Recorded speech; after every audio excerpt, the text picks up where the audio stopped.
Le drame du Rwanda, c'est-à-dire ce génocide contre les Tutsis du Rwanda, est à la fois une tragédie indicible, ineffable, qui renvoie à ce que nous, êtres humains, nous voulons pour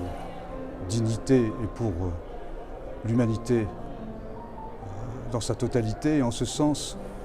le peuple rwandais représente aujourd'hui l'universel bafoué et la nécessité de le faire revivre, de le commémorer et de ne jamais l'oublier. La connaissance de ce génocide, je me souviens encore quand nous avions appris dans cette fameuse journée le commencement de ces terribles chasses à l'homme, de ces faits criminels. J'étais avec son Excellence le président du Niger et nous avions été surpris de la façon dont la radio des Mille Collines avait terriblement organisé et médiatisé une chasse à l'homme, une chasse à la vie, une tuerie génocidaire sans précédent, avec une violence qui dépasse toute rationalité, tout entendement. Cela nous avait fait réfléchir sur les valeurs de la vie, sur les valeurs de la politique, sur les valeurs éthiques et sur ce que c'est que faire de la politique, justement, quand on réfléchit à la façon dont l'être humain peut se comporter de la manière la plus odieuse, la manière la plus criminelle, la manière la plus monstrueuse. Et la connaissance factuelle de ce qui s'est passé au Rwanda, la connaissance des forces politiques en présence, des jeux internationaux, des armements divers et du discours de haine qui a été fomenté contre une partie de la population de manière extrêmement idéologique, de manière fallacieuse, nous a fait réfléchir aussi sur ce que c'était que la puissance de l'idéologie, la puissance des mots et le rôle des médias et de la culture dans la vie sociale, dans la vie politique et dans la vie historique. Et nous savons par état, en tant que philosophes, qu'il y avait là quelque chose qui remettait en question nos idéaux concernant le genre humain, l'organisation de l'unité africaine, la solidarité entre les peuples, voire même la Déclaration universelle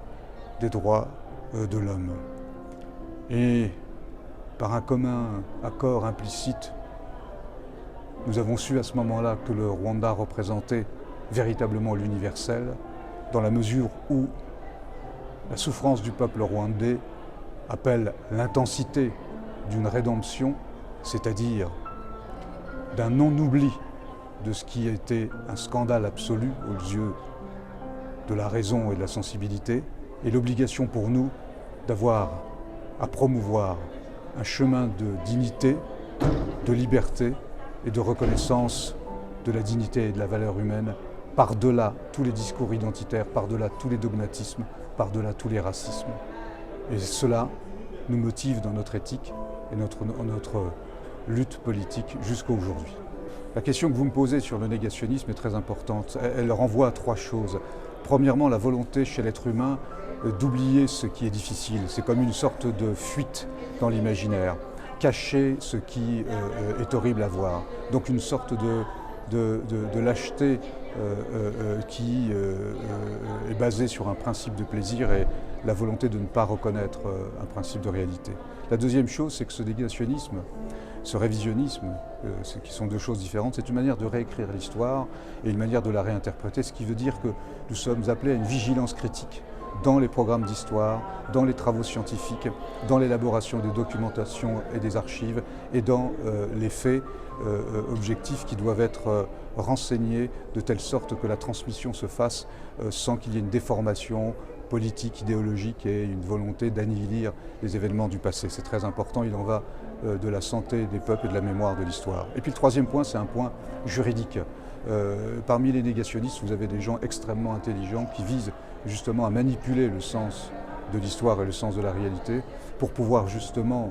contrôler les esprits, les masses et contrôler les pouvoirs. Donc il y a un devoir éthique, juridique et politique, autant que scientifique, pour éviter que ces trois raisons combinées ne produisent l'amnésie qui est à l'origine de tous les crimes. Vous savez, les choses meurent toujours deux fois. Une fois dans le langage et la deuxième fois dans la réalité. Alors il faut distinguer entre, si vous voulez, les négationnistes qui visent à faire oublier à faire en sorte qu'on cache cette réalité, qu'on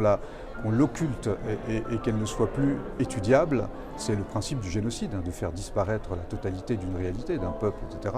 De ce qu'on pourrait appeler les négationnistes, révisionnistes, c'est-à-dire ceux qui vont réinterpréter l'histoire en l'amoindrissant ou en donnant une coloration plus ou moins relative, en disant ben oui, ça ne concerne pas que les Tutsis, ça concerne aussi les Hutus et d'autres personnes, c'est-à-dire ceux qui vont amoindrir la réalité pour empêcher qu'elle ne prenne une importance tragique. Et ces deux mouvements sont à distinguer, mais ils ont tous les deux à voir avec ce qu'on pourrait appeler l'étude rationnelle des faits historiques. Et dans les deux cas, on a deux phénomènes différents, mais ils visent tous les deux à produire une modification de la mémoire objective, à déréaliser l'histoire et à provoquer quelque chose qui est une irréalité, qui permet la reproduction du génocide parce qu'il n'en prend pas en compte justement la dimension réelle, authentique, vraie et indicible.